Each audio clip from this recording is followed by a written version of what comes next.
Good morning, Nebraska. This is the Nebraska News Radio Show, coming to you straight from the heart of the Cornhusker State, where we talk plain about the things that hit close to home for farmers tilling the soil, families raising kids in our small towns, and hardworking folks who built this place with sweat and grit. We are here every morning to cut through the fog and shine light on what is really going on in our great state.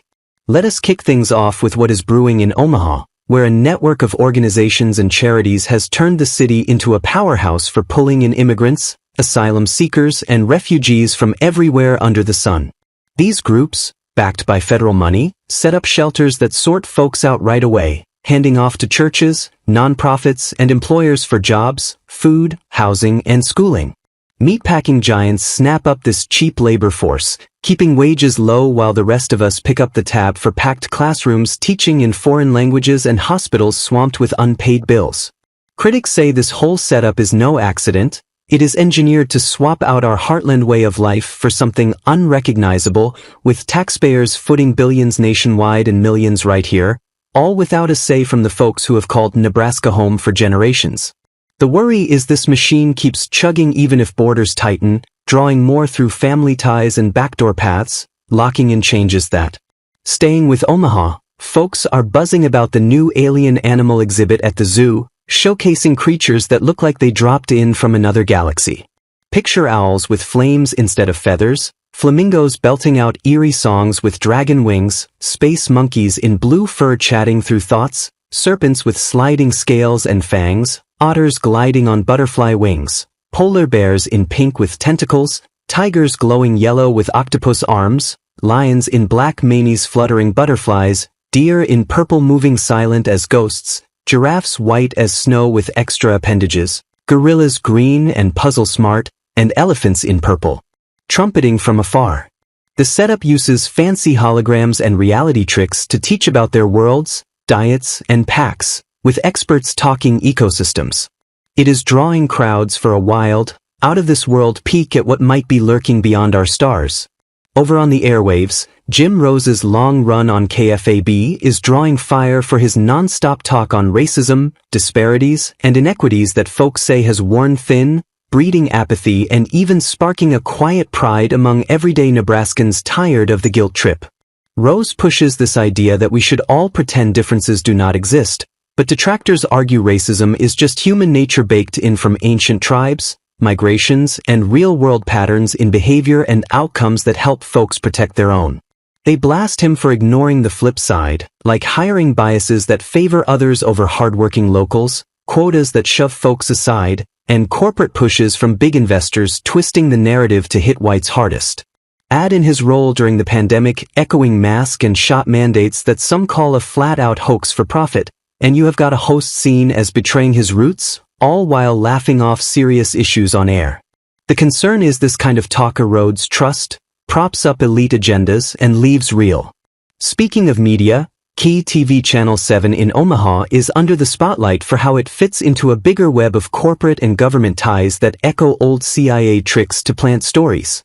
Owned by a giant that runs dozens of stations, it churns out the same scripted lines from wire services, with big investors pulling strings to keep everything uniform. During the health crisis, they parroted official lines on restrictions and shots without digging into the fraud and overreach later exposed in reports, downplaying the mess to shield the powers that be.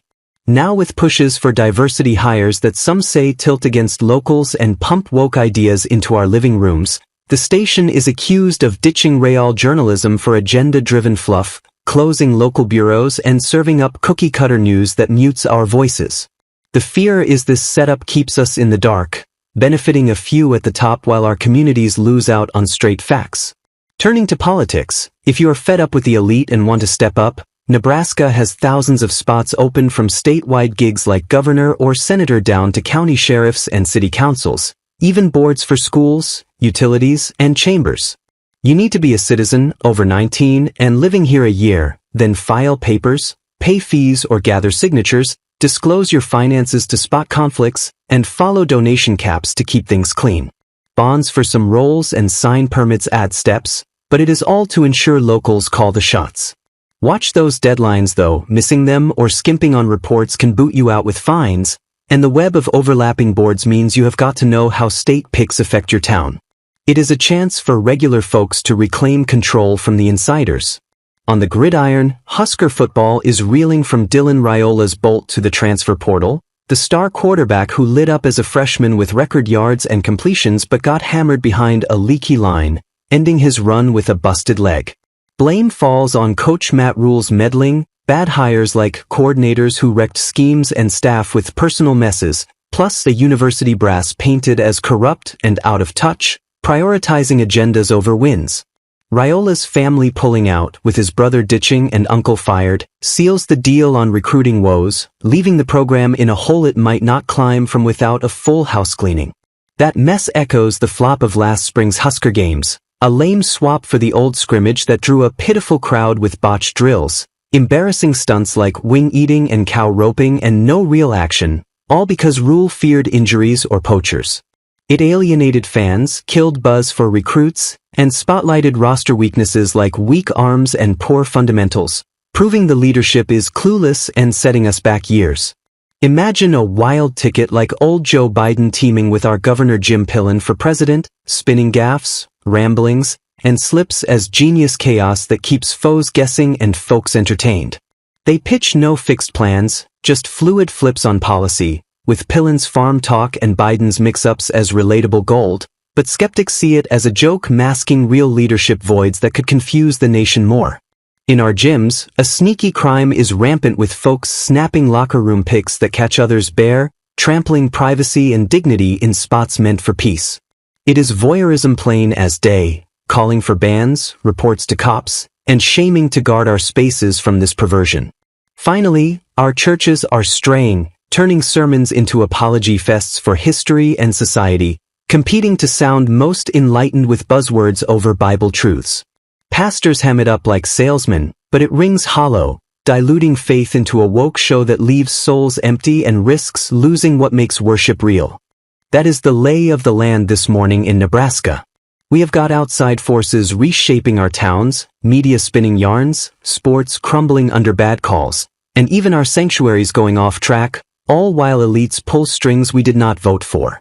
It is up to us to stay sharp, ask the hard questions, speak up at town halls and the ballot box, and hold the line for the values that make Nebraska special. Keep your eyes open, get involved where you can, and join us again tomorrow for more Straight Talk. This is the Nebraska News Radio Show, signing off until next time. Have a strong day out there.